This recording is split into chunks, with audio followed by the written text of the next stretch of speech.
It has been 20 years since then US President George W. Bush launched the 2003 war in Iraq. On my orders, coalition forces have begun striking selected targets of military importance. Hundreds of thousands of Iraqi people were forced to flee their homes, with some making perilous journeys to reach safety. All these dreams were vanishing in front of my eyes.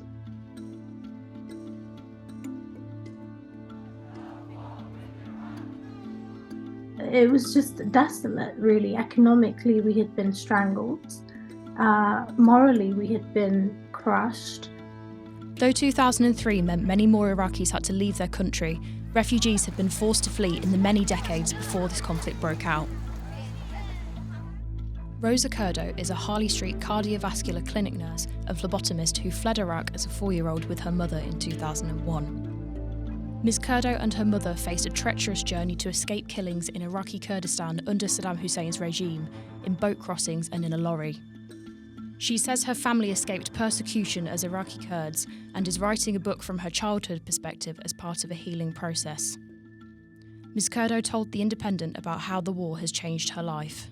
At least once a year, once every 2 years, we do revisit it.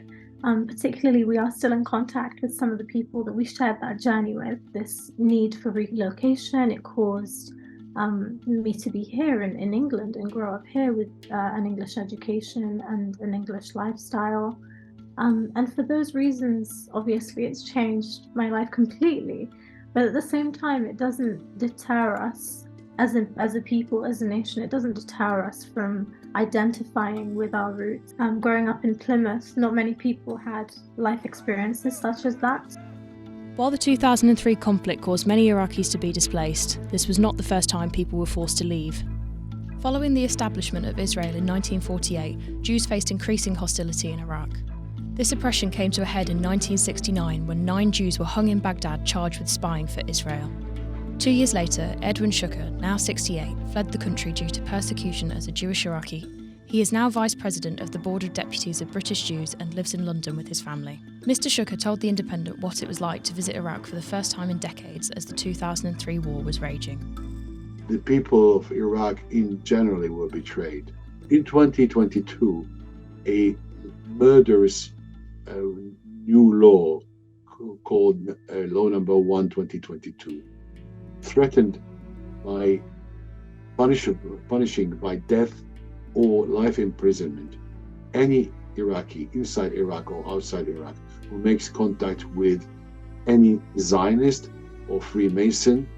And as a result of that law, I lost contact with maybe 95% of my friends and my colleagues in Iraq, and I have not been there this year. So I'm actually a communal leader. I did this because I want to pay back my dues to the Jewish community and to the wider society and to Britain. And right now we are faced with a crisis of refugees and asylum seekers. And we are standing as the Board of Deputies, using my example as to actually urge the government to look at the positive side of immigration and the positive side of asylum seekers and look at them like us, like how we did good.